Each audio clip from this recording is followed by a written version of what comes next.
നമസ്കാരം, തേട ന്യൂസിലേക്ക് സ്വാഗതം. 2026ഓടെ ഇന്ത്യൻ റെയിൽവേയുടെ ടിക്കറ്റ് ബുക്കിംഗിലും റദ്ദാക്കൽ നിയമങ്ങളിലും ശ്രദ്ധേയമായ മാറ്റങ്ങൾ വന്നിരിക്കുകയാണ്. യാത്രക്കാരുടെ സൗകര്യവും സീറ്റുകളുടെ ദുരുപയോഗം കുറയ്ക്കുന്നതും ലക്ഷ്യമാക്കി റെയിൽവേ മന്ത്രാലയമാണ് ഈ പുതിയ പരിഷ്കാരങ്ങൾ വരുത്തിയിരിക്കുന്നത്. ഇപ്പോൾ പ്രധാനമായും ശ്രദ്ധിക്കേണ്ട മാറ്റം ടിക്കറ്റ് റദ്ദാക്കലുമായി ബന്ധപ്പെട്ടതാണ്. മുൻപ് ട്രെയിൻ പുറപ്പെടാൻ 4 മണിക്കൂർ മുമ്പ് വരെ ടിക്കറ്റ് റദ്ദാക്കി ചില സാഹചര്യങ്ങളിൽ റീഫണ്ട് ലഭിച്ചിരുന്നുവെങ്കിൽ പുതിയ നിയമപ്രകാരം അത് കൂടുതൽ കർശനമാക്കിയിട്ടുണ്ട്. ഇനി ട്രെയിൻ പുറപ്പെടുന്നതിന് 8 മണിക്കൂർ മുമ്പ് ടിക്കറ്റ് റദ്ദാക്കിയാൽ മാത്രമേ റീഫണ്ടിന് അർഹതയുണ്ടാകൂ.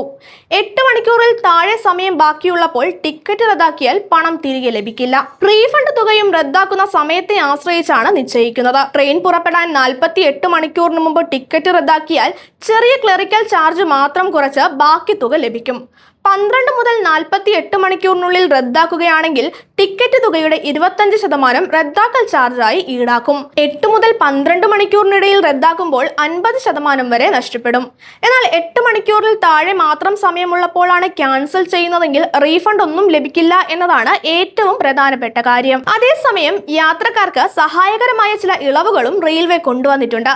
പ്രത്യേകിച്ച് ബോർഡിംഗ് സ്റ്റേഷൻ മാറ്റാനുള്ള സൗകര്യം കൂടുതൽ ഫലപ്രദമാക്കിയിട്ടുണ്ട്.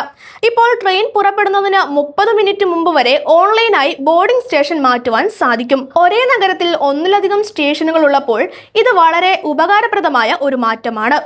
ഈ പുതിയ നിയമങ്ങളുടെ പ്രധാന ലക്ഷ്യം സീറ്റുകൾ മുൻകൂട്ടി ബ്ലോക്ക് ചെയ്ത് അവസാന നിമിഷം യാത്ര ഒഴിവാക്കുന്ന പ്രവണത കുറയ്ക്കുക എന്നതാണ്. ഇതിലൂടെ വെയിറ്റിംഗ് ലിസ്റ്റിലുള്ള യാത്രക്കാർക്ക് കൂടുതൽ അവസരങ്ങൾ ലഭിക്കുകയും സീറ്റുകൾ യഥാർത്ഥത്തിൽ യാത്ര ചെയ്യുന്നവർക്ക് ലഭ്യമാകുകയും ചെയ്യും. കൂടാതെ യാത്രക്കാർക്ക് അവരുടെ യാത്രകൾ കൂടുതൽ കൃത്യതയോടെ പ്ലാൻ ചെയ്യുവാനും ഇത് സഹായിക്കും. അതിനാൽ നിങ്ങൾ ട്രെയിൻ യാത്ര പ്ലാൻ ചെയ്യുമ്പോൾ പുതിയ നിയമങ്ങൾ മനസ്സിലാക്കി മുൻകൂട്ടി തീരുമാനമെടുക്കുന്നത് വളരെ പ്രധാനമാണ്. യാത്ര ഒഴിവാക്കേണ്ട സാഹചര്യമുണ്ടെങ്കിൽ സമയപരിധിക്കുള്ളിൽ തന്നെ ടിക്കറ്റ് റദ്ദാക്കുവാൻ ശ്രദ്ധിക്കുക.